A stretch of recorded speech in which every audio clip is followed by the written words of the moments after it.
Welcome to session 5, where today we'll be talking about the skill of assertiveness and the power of perception. As we move into talking about the survival state of the brain, today we are covering the last skill and the last power that's in that survival state of the brain, that fight or flight, autonomic nervous system of the brain, that survival state where we're asking, are we safe?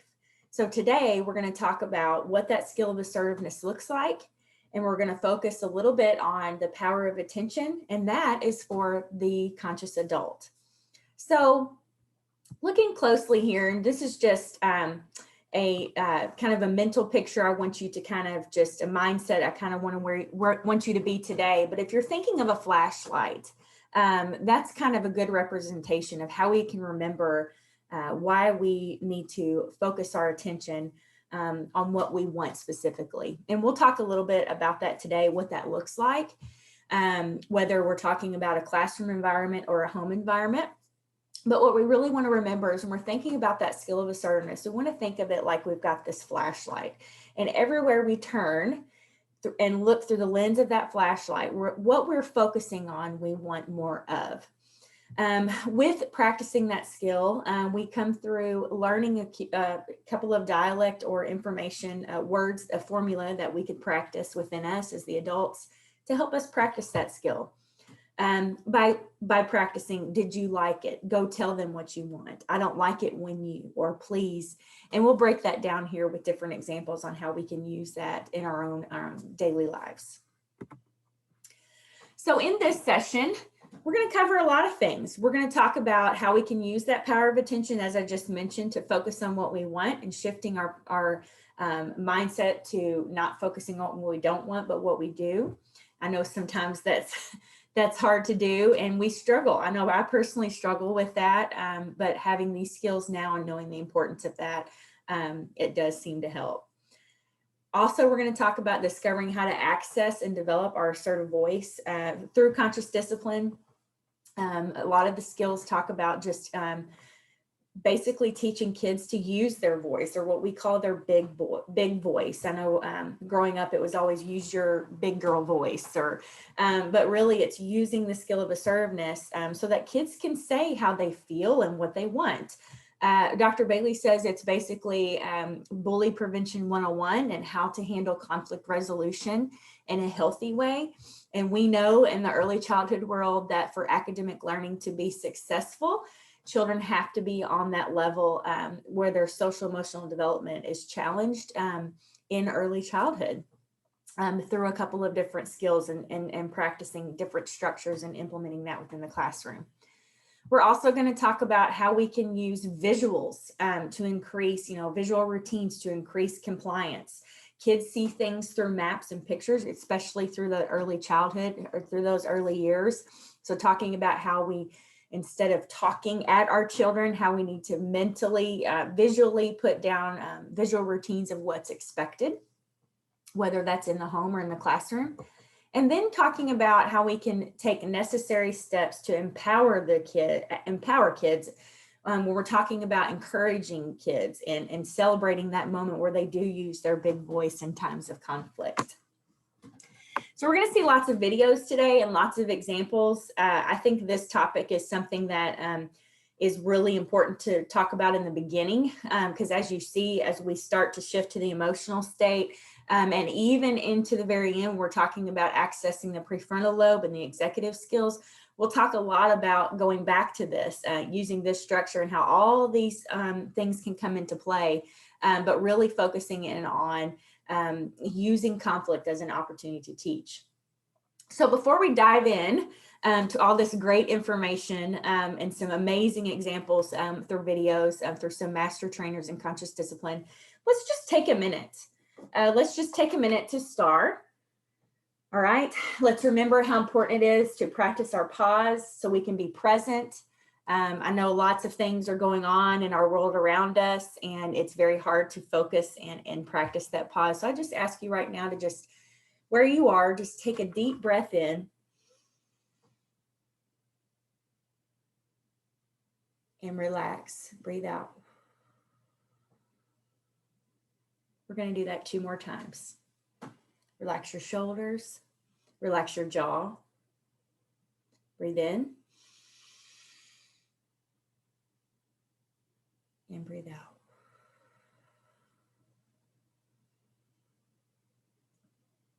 One more time. Breathe in.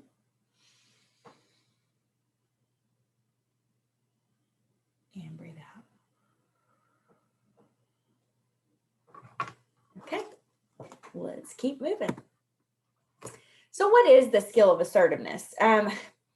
We know how important it is to be heard, right? And when we want to think about that cap of assertiveness and putting our cap on and kind of speaking our mind, we want to say no and we want to be heard. But what teaching us that skill of assertiveness is setting that limit of boundaries where there's a respect level, there's an exchange of back and forth. It's saying no in a way that's not passive. It's saying no in a way that's not aggressive, but using an assertive tone. And we'll talk about that later on throughout the training today. Again, I said the power of attention is what? Focusing on what you want, what we want, we get more of if we focus on that. If you want certain behavior to stop and you don't shift your mindset, let's say, for example, there's biting going on in the classroom or in your classroom. And if your focus all day long is on the biting, then you're going to get more biting. That's where your flashlight is focused on. So instead, what we want to do is we want to look at it as how can we address this issue or this behavior in an assertive manner, focusing vigilantly on what we want the children to do, which requires us to access some of the skills that we've already talked about. It requires us to practice that pause and to notice a child, watch their nonverbal cues, watch what they're trying to communicate to you so that we can vigilantly focus on this is exactly what I want them to do.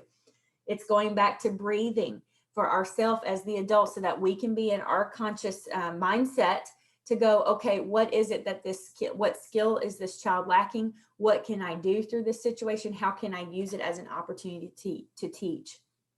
For the child, their goal, again, is to use that assertive voice to basically treat, just like the golden rule, we want others to treat us like we want to be treated. So that's in return of that, we want to teach those children to use their assertive voice, because if you think about that, how empowering is that to give this child who's at an early age, give them these skills so that they can go and use that into the big world as they go off and they start their next chapter of life when they go off to kindergarten, or even going a little bit further and they have these skills in their toolkit when they go off to middle school and even into high school and so on. So it's the goal of the child that we want to teach them that assertive voice, that big voice that says, I don't like it when. And so we'll talk about that today and what that looks like.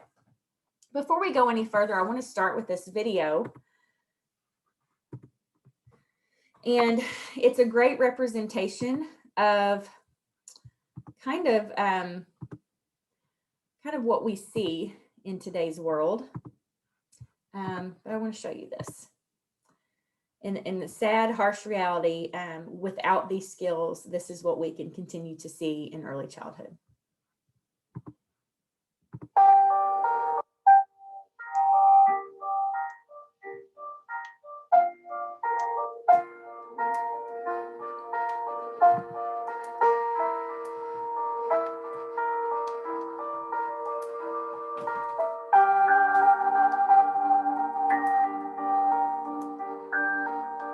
Could this be a normal day in preschool?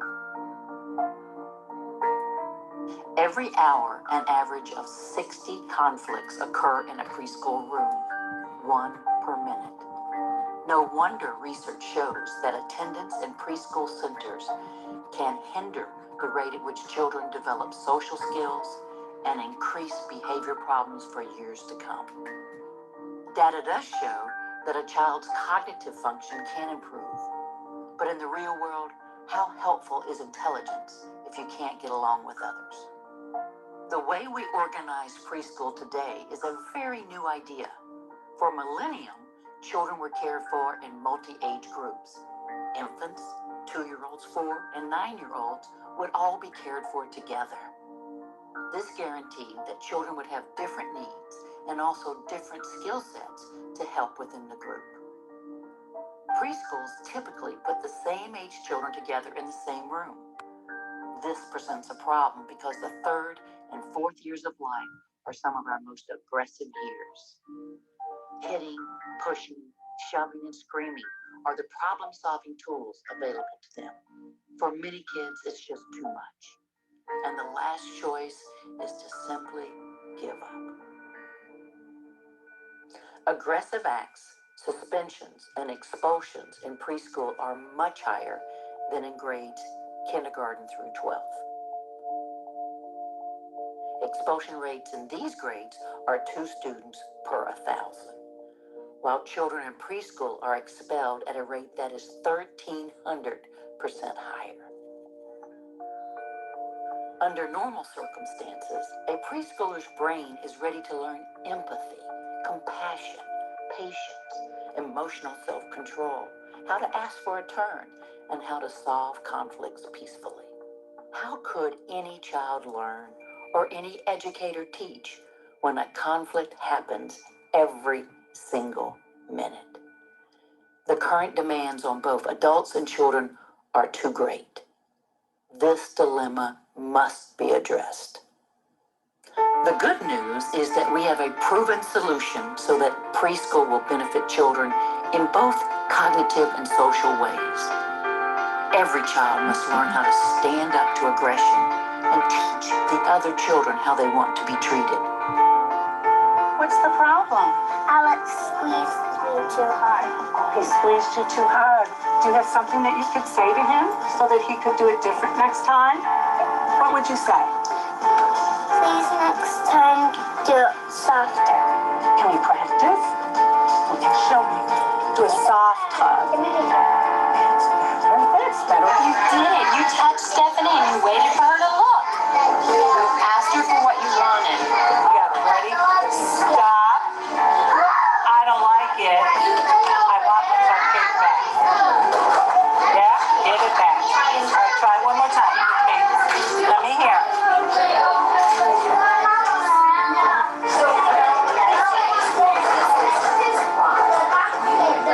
And then you say, please give it back.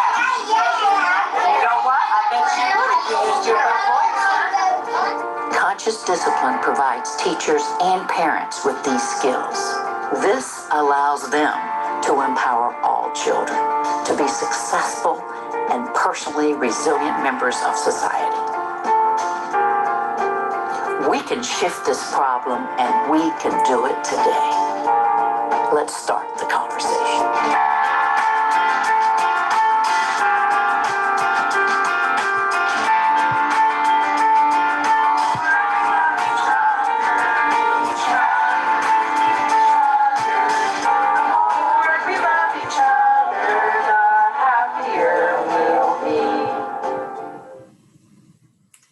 Gosh, I just keep thinking about just that statistic of 60 conflicts every hour.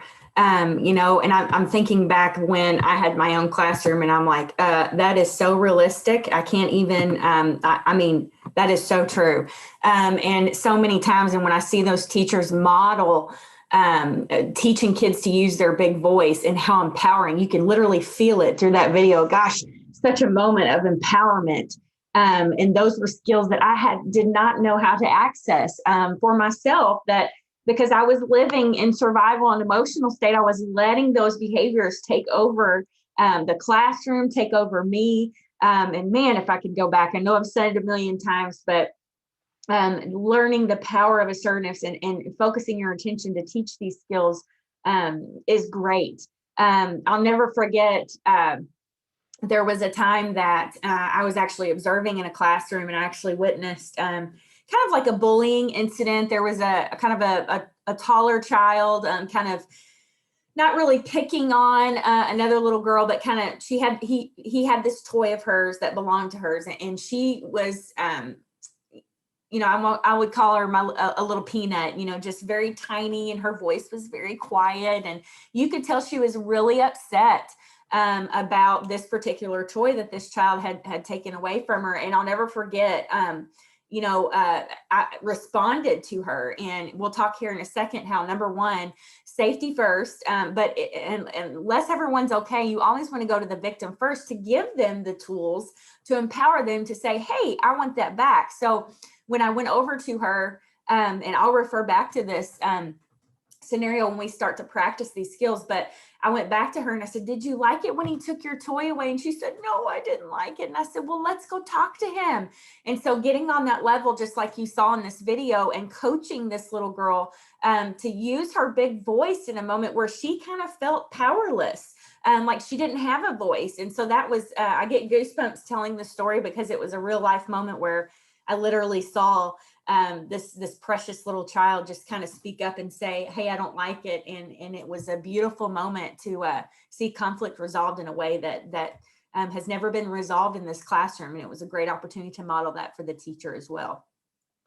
So again, we're going back to the survival state of the brain. Next time when we meet again, we'll be shifting to the emotional state. So this is the last skill, as I mentioned, in that survival state.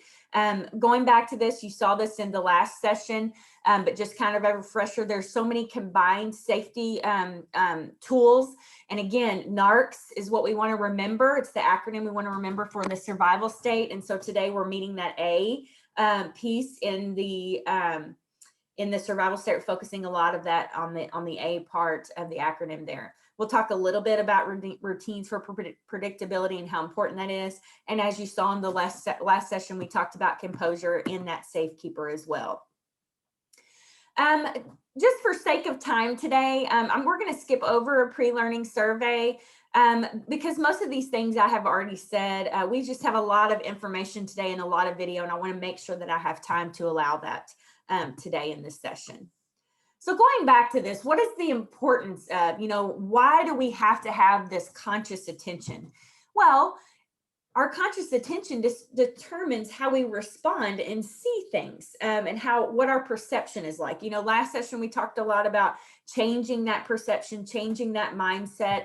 I know for a fact that, because I've seen it in action, and what Dr. Bailey even says is that when we are upset, we're focusing on what we don't want. And when that actually happens, we are accessing that lower centers of our brain, and we are reacting in a way, as you all can remember the visual, the wolf or the tiger, we're reacting in that sense, and we are in that lower state of our brain. And in order for us to see it differently, in order for us to access those executive skills, we have to shift our focus.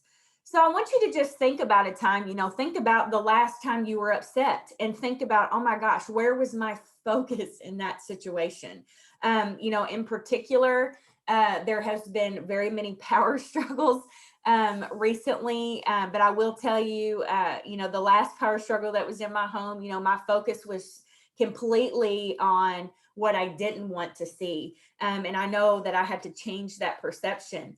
And model that, all the skills, the calm, the pause, in order for me to get what I want. I talk about it all the time because I like to throw in real life stories and show you how crazy my house is. No, but I do, if you're thinking about things that, even that it's a struggle to get kids to comply with, like I'm thinking, like if you're in a classroom setting, now probably is not a big issue reminding kids to wash their hands because of COVID. They've been practicing for over a year or so, and they've kind of got this repetition.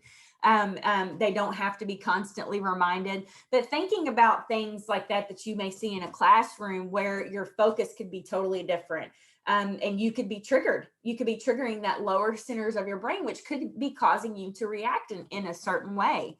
I've brought up times that, thinking about when it's circle time in your classroom and you have one particular kid who just won't sit in the circle, and we walk over and we make them comply because everything has to be this way, and we have to be in control, instead of allowing that child, if that child is safe and they're not hurting himself or others, then what's the big deal about letting them kind of walk outside the circle? Maybe they're just not ready.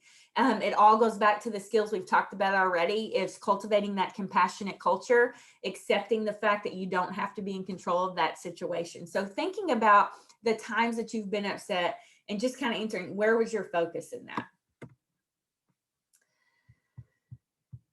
There's a term called neuroplasticity that causes us to think about, let's see, try to get here,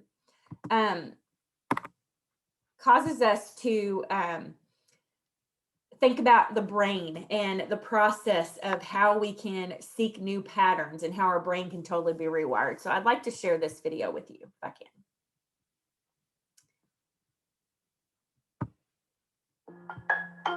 Not so long ago, many scientists believed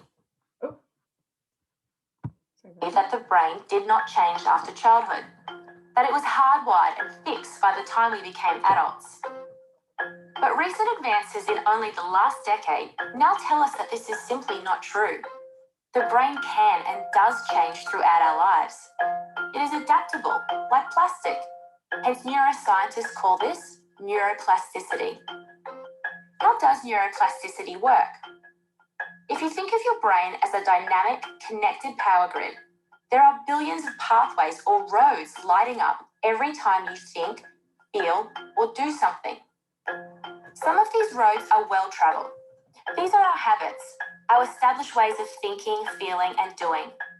Every time we think in a certain way, practice a particular task, or feel a specific emotion, we strengthen this road.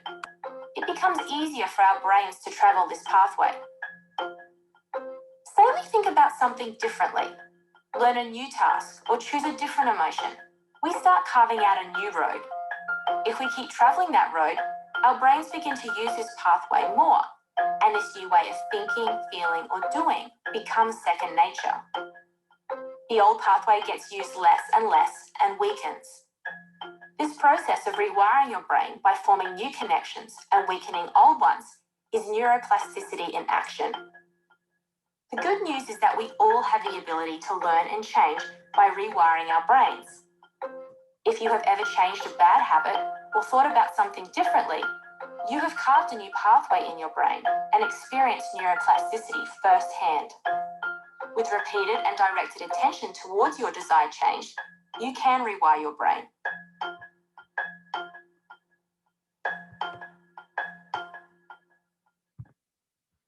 So just thinking about, excuse me, so just thinking about, thinking about what everything they said in that video, but you're looking at noticing, right? And so having a career gave me an opportunity to grow as a person and help others grow to be successful. If you give someone an opportunity, their life will get better. Sorry about that. Let's start back. But if you're thinking about, what they said in that video, we've got the power. We hold the power to mold our brains by focusing on what we want. So basically, that's what they were saying. And we know that when you're thinking about noticing, which is something we've already talked about, but that's the tool that we need that help children develop that skill of attention. So we play a bigger role in that. So speaking of noticing, let's go into that. Let's talk about some examples. This is what it sounds like when we our attention is focused on what we want, but practicing vigilantly what we see and kind of mirror imaging or mapping that back to children so they see specifically that we are in tune and that we are noticing. So here's just some examples. You walked in and put your backpack on the hook, right? You pushed your chair in so everyone would be safe. It seems like Jenny's having a hard morning. What could we do to be helpful? So again, these are great examples of a teacher who is in tune, who has practiced that pause, who's looking at the child with an intention to teach. Their focus is directed on, okay, how can I notice this child, right? And see them. And think about what noticing does. It brings that, again, that sense of empowerment and that encouragement that's behind that. So when we're thinking about that assertive language, we want to think about, we look at this as Dr. Bailey says, it's the voice of knowing. Assertive language is the voice of knowing. And it comes in 3 different voices and we think about communicating something specific. Passive voice is asking for permission. It's the put on your shoes, okay? Put your backpack on the hook, okay? It's followed, kind of like, I don't really know. It kind of leaves a question. Are you sure you want me to do this? The aggressive tone is you better do it or else. I saw a lot of that growing up, and a lot of that was happening in my classroom. Or a lot of passive. I've tried to shift my ways as far as parenting, but in the beginning, early on, it was very passive. And then what we want to shift to is understanding that assertive voice, being the voice of knowing. There's no doubt. As you can see, the passive voice, there's kind of sounds like a question, and just this uncertainty is I'm not really sure. The aggressive is out of fear. You're going to do it or else, and that's it. Where assertive is very the tone is very assertive with not having the passive or the aggressive, and that there's no doubt. We know exactly what we're asking children to do. The assertive voice tells us what to do. It's a tone that says, just do it with no doubt. And it paints a clear, direct picture. Going back to looking at and understanding, and I've already said this, is that children see things verbally. They hear things verbally, but you've got to paint a picture of what you're seeing. Posting images around the classroom of different examples and ways to be helpful. You can also do that in the home if you've got kiddos at home. This is what helpful looks like. I've had several teachers who have wanted to implement ways to be helpful and just didn't have a great foundation of how they wanted to start doing that. So what we kind of talked about with one particular teacher, this is a 1st grade teacher, we said, well, first let's teach what the word helpful means and paint a picture of what that looks like, because you got a classroom of 12, 13, 14 kids. Helpful to them may look different than the person sitting next to them. And so charting that out, writing down everyone's response and making sure everyone has been heard, and then post pictures around the room of things that are helpful that you've discussed. So you could turn it into a learning opportunity, and then it can expand. And when we do that, what we're doing is we're taking that right side of the brain that sees and loves images, and we're integrating it where self-regulation develops. And so what does that look like? Okay. So when we're thinking about, these are common phrases that I hear a lot. No running. I constantly hear walking feet, walking feet. I also hear, what's the rule about running? What do we do in this classroom? That's not okay. And it's just kind of staying there where we're not using it as number one, a learning opportunity, and we're not creating an opportunity for children to self-regulate or maybe practice that sense of that self-control, or maybe that impulse control, but we got to be able to teach them something. So when we're thinking about these statements, how can we change it into one statement? And again, that's what we want to go to. That's where I want to take you today. I want you to realize the importance of painting a picture for children, so that they know what's to be expected. So when we're thinking about no running, walking feet, what is our rule about running? What sentence could we say where we're shifting it to we're making a mental image for children to see? It sounds like this. Walk safely in the hall with your hands by your side, just like this. Okay. Walk safely in the hall with your hands by your side, just like this. There's no passive tone. Passive tone would say, right, no running, okay? Use your walking feet, okay? Right, there's a question, okay? No running. What is our rule about running? That's the aggressive tone, right? Walk safely in the hall with your hands by your side like this. And if kids aren't willing to comply in that moment, or having a hard time practicing, or having a hard time with keeping their hands to themselves, then that's when you use it as an opportunity to teach and model that, right? Posting pictures up around the room of what it looks like to stand in line, or what it looks like during transition time, is beautiful, because it gives kids predictability, gives them an image of what is expected of them. So those are good ideas and good tools that you can use. we're thinking about young children's brains, and we're thinking that they don't understand the not part.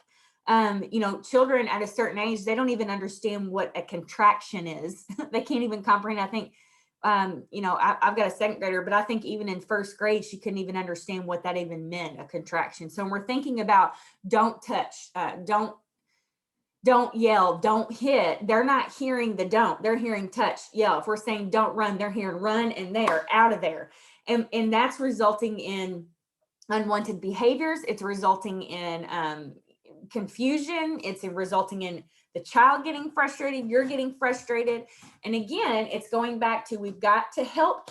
Number one goal, we want to help these kids with these unwanted behaviors, or even just with follow through and expectations, or maybe procedures, you know, all of these things. If you're thinking about, gosh, this is so important for them to know, then we have to shift our focus back, right? And I'm going to say this over and over again, because I want you to get it.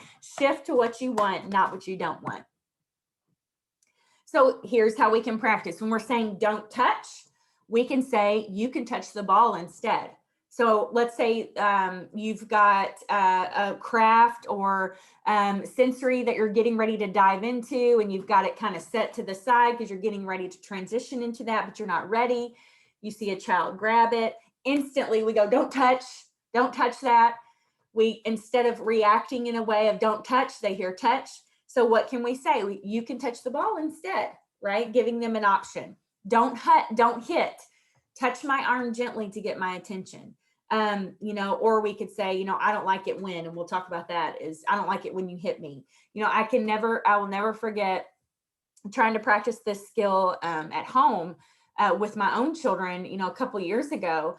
For some reason, anytime that I have my feet on the coffee table, so my son was a lot younger, but anytime that I had my feet on the coffee table trying to relax after a long day, for some reason, my son would find an opportunity every time to run right into my legs intentionally as he was, you know, passing, when he had all this room in front of me to walk around.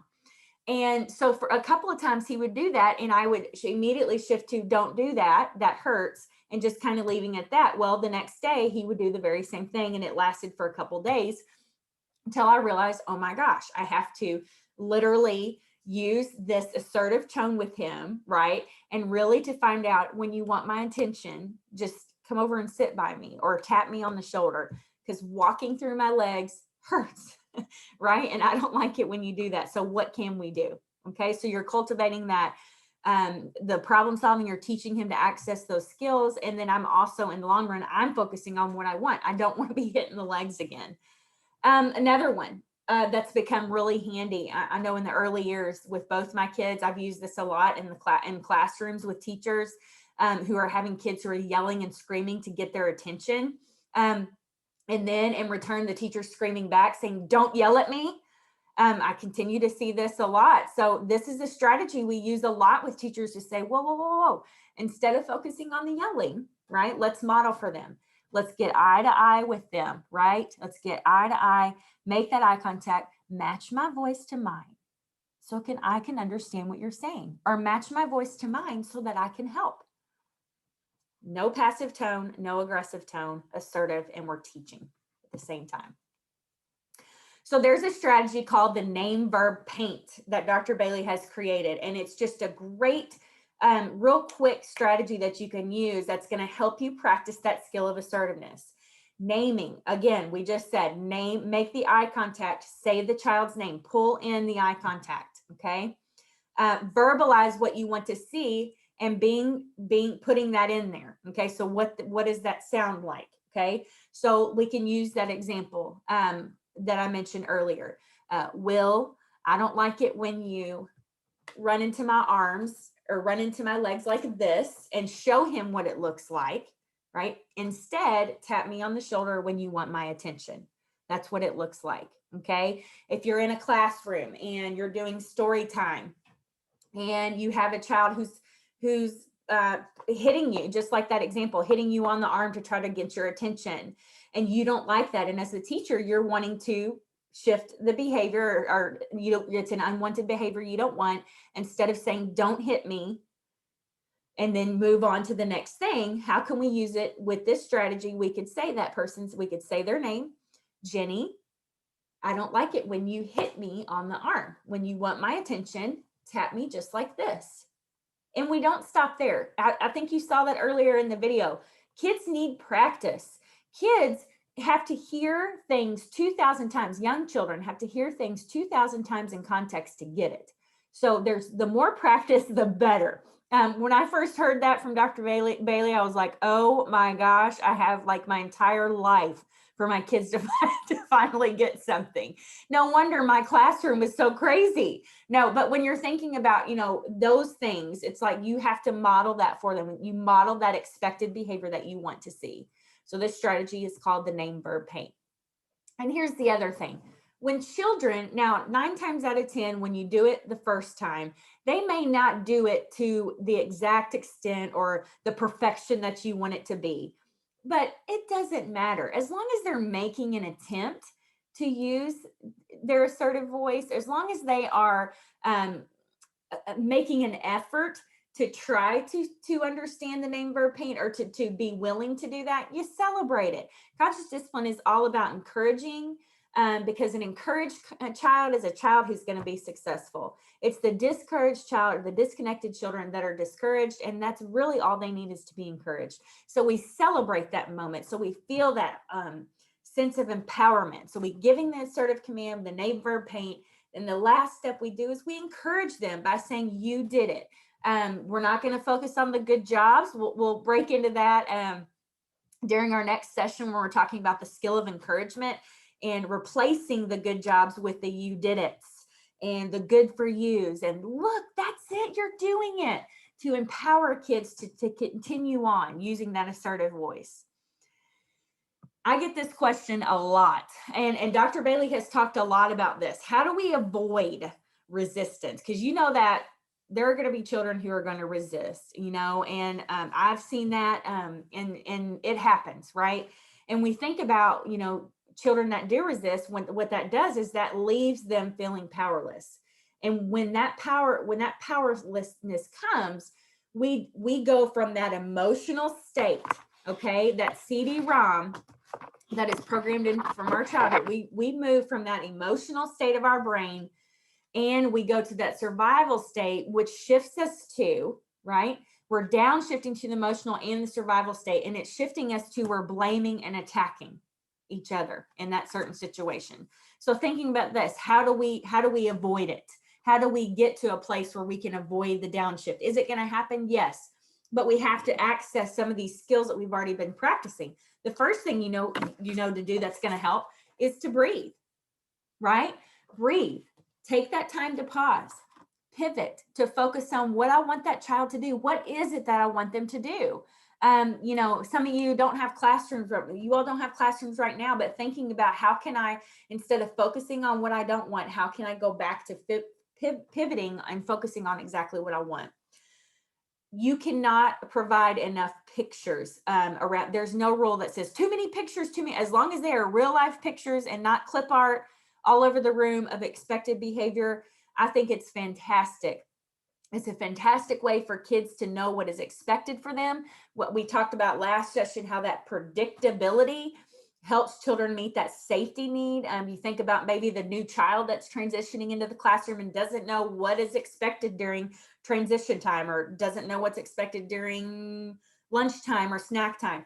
That's going to be a perfect opportunity for them to have that visual so that they feel safe and they have that opportunity to practice that. Then going back to using what Dr. Bailey calls the show and tell approach, okay? If a child is starting to resist and they're having trouble, one thing you could try to say, or even two, is you could say, I will show you how, or let me help you, okay? That way you have an opportunity to model exactly what you need for the child. I know for me, and my daughter's older, she's 7, but for me to get her to comply and do the things that I want her to do, I have to put myself into it to be involved. And it really, what it does is it's an element of connection. She's needing that connection from me. So in order for her to comply, then I just kind of get in the floor and do it with her. You know, and so I can think of, you know, the past couple of days, she's needed to do a little bit of stretching as she's hurt herself during gymnastics class. And so I'm doing the stretching with her, right? I'm winning because she's doing what the doctors asked her to do. And number two, we're having a moment of fun. I'm being present with her, and all of these things we've already talked about that are building upon it. We're also going, okay, if you don't know how to do it, let me show you. And she's more willing to comply if someone paints a picture of what's expected of them, of her. And then again, I cannot even stress how important it is to encourage them, just so that they have confidence that they can continue to do it, because they need that. Children who are 8 years or younger, you know, they're programmed to bring, you're thinking about tattling. Tattling's a big deal. You know, I have so many classrooms that focus on that tattling piece. Early childhood, kids who are in their early years, they're going to do it, but they need that parent, they need that adult, they need that teacher. They're going to bring those problems to the adult. If your focus is on the tattling, again, if your flashlight is on the tattling, you're going to be messing with tattling all day long. Instead, let's shift the focus of using tattling as an opportunity to teach conflict resolution, right? I've seen so many times over and over again, I've had teachers say, oh, you're tattling, or we shoo them away. I used to do that because it was disrupting my, you know, whatever I was trying to do. So I would send them away. And what that does is when we send them away, it actually teaches kids to distrust authority, that I can't go to adult because they won't listen to me. When really we're looking at more of an annoyance thing of the tattling. I just can't. There's just so much tattling. Well, they have to have someone to talk to, right? So how do we do that? Well, we use it as an opportunity. How do we get out of that mindset of, gosh, this is tattling and it's making my clacker clack? We'll get to that place where we want to look at it as an opportunity to teach assertiveness. And I'm going to show you a video here in just a second, but I used this scenario when I was talking about my son.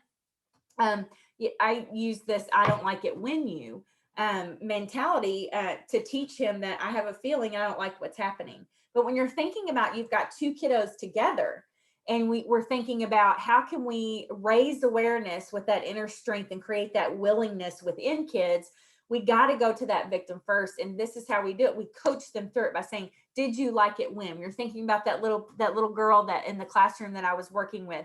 And that's the first thing I said to her is I said, did you like it when? And she shifted her eyes up at me and she was like, well, no, I didn't.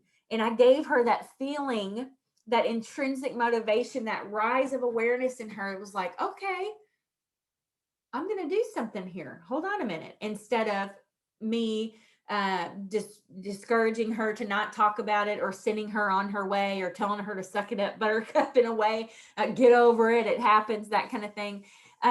Another thing that I commonly hear is use your words. You know, when we're saying use your words, we're not giving kids words to use. We're just saying use your words, go on and do your own thing. Use it as an opportunity. There's your sign right there. Get on their level and coach them through opportunities. Let me show you this beautiful video, and it's real quick. It's real quick here, but it's a great example of coaching children. And these are younger kiddos. So this is, they're toddlers. And so this teacher is working, this director is working really hard on coaching these two little ones through conflict. And I want you to hear,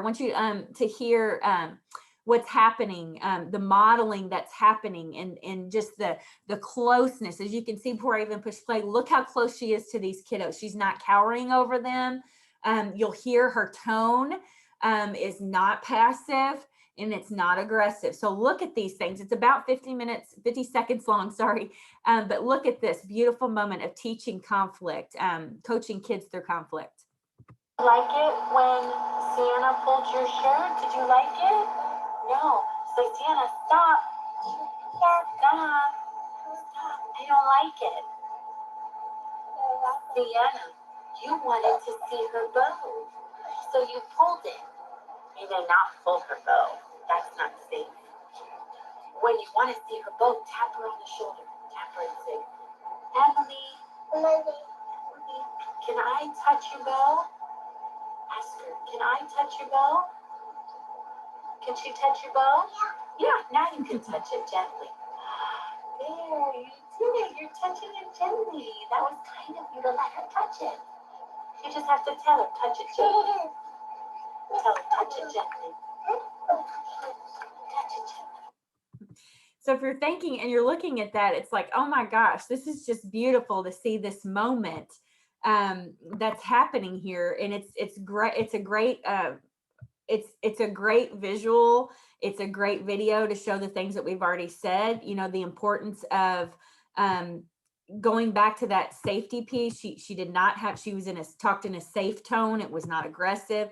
And she gave the tools to these little ones, this intrinsic willingness to learn something in a way that made them walk away with this sense of, I don't know, feeling like, hey, I do have a voice. So let's practice, you know, let's finish these following statements. You know, what would you do in this situation, right? I don't like it when you push me. When you want my attention, what could we say? I don't like it when you push me when you want my attention. Tap me on the shoulder just like this. Let's practice. Okay. I don't like it when you call me names. I see this a lot in my home. I don't like it when you call me this. I don't like it when you call me that. The first thing we go to is, what would you like to be called instead? My name. Okay. So let's go to brother and let's say his name. I don't like it when you call me this. Call me Anna. Okay. I don't like it when you hit me. When you want to turn, again, say my name, right? So these are all coaching pieces that you can use in the classroom. You're going to see it. You are going to see this. I don't like it when you push me, okay? And don't leave it at that. We got to follow up with, what do we want the child to do instead, okay? You did it. You did it. So the really cool thing, one of my favorite things about teaching this skill is the structure that is available. The coaching piece that is just so phenomenal because I've seen it in action. It's just a beautiful thing. When you're thinking about, I've already mentioned this, we want to go to that victim first. So we use an opportunity to coach kids using certain structures that are available through conscious discipline. When we're thinking about that, approaching the victim first, what that does is that teaches the child that we value healing. We don't value trying to fix the problem, right? Where we're trying to avoid conflict. We value healing when we go to that victim first. Now, again, unless there's a safety issue, then by all means do not go to the victim first. But as long as everybody's safe, we want to go to that victim to say, gosh, what would you like to do instead, right? We have to flip, again, going back to those things that we want to see. We're thinking about conflict resolution. The best and one of the coolest things ever is the time machine that Dr. Bailey has created. Let me show you this video and I'll talk a little bit more about some of the personal experiences that I've seen within a classroom setting, and then talk a little bit of how we can create this same sense at home as well. Oh, Camden, you used your hands and you pushed Kendall down. Look at her face. Her face is saying, ouch, ouch. Kendall, did you like it? No, you were wanting Kendall's attention and you did not know how to get it, so you used your hands and you pushed her down. Are you two willing to go back in time and try it again and try it a new way? Are you willing? Yes? Okay, you come down here. Are you willing, Kendall? Yes? You come here. All right, all the way down here. All right, first, ready? Smile. Take a deep breath.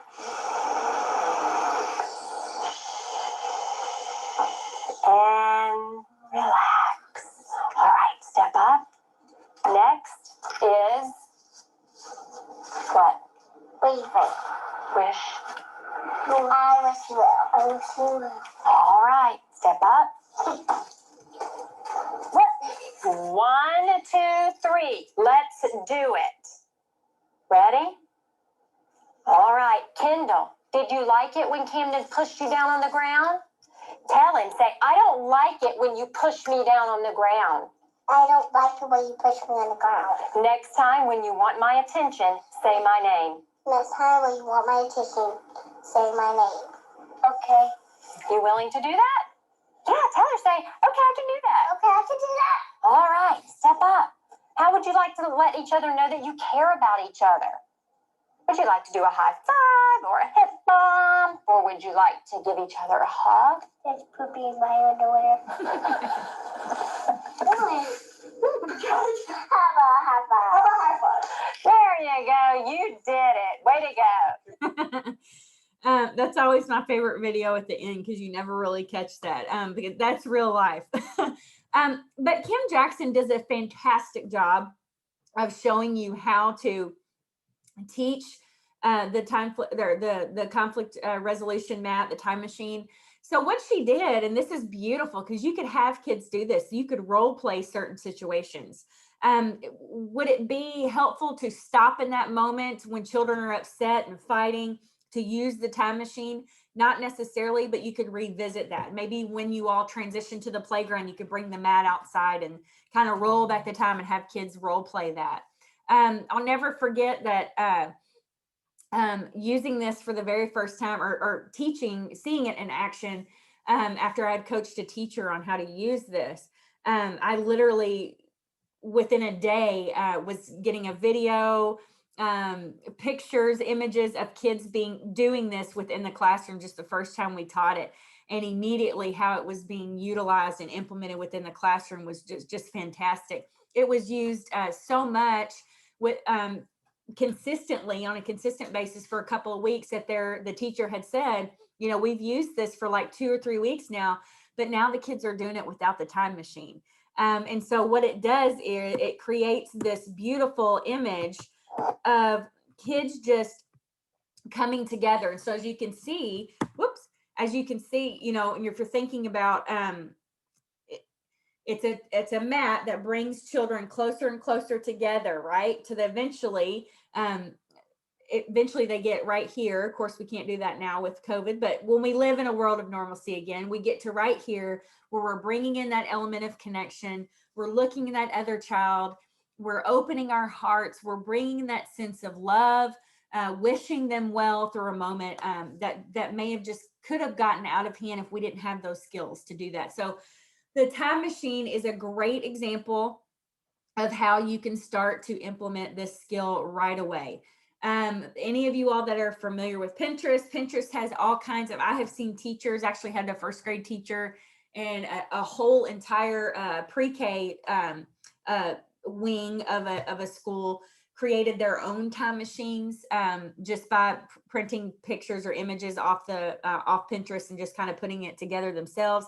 You can create your own time machine. I know now that Dr. Bailey has created a desk mat time machine where kids can, if you've got older kids, they can walk instead of using their feet on the mat. But it's so neat to see in action. And again, it's a coaching piece. It literally gives you the words. If you look at it a little bit closer, I encourage you to go online and look at it a little bit closer, but it actually gives you the words as the teacher, as the coach, to walk kids through each moment here. And here's the catch. And here's what you don't see in that video is we don't just stop with the victim. So once the victim has said, I don't like it when, and gives a solution of what you can do instead, then we flip-flop and we let the other child, right, who hit or had this unwanted behavior or reacted in a certain way, we give them an opportunity to speak. Because we know now through conscious discipline that all behavior is purposeful, and there is a reason why that child chose to hit, or there's a reason why they chose to push.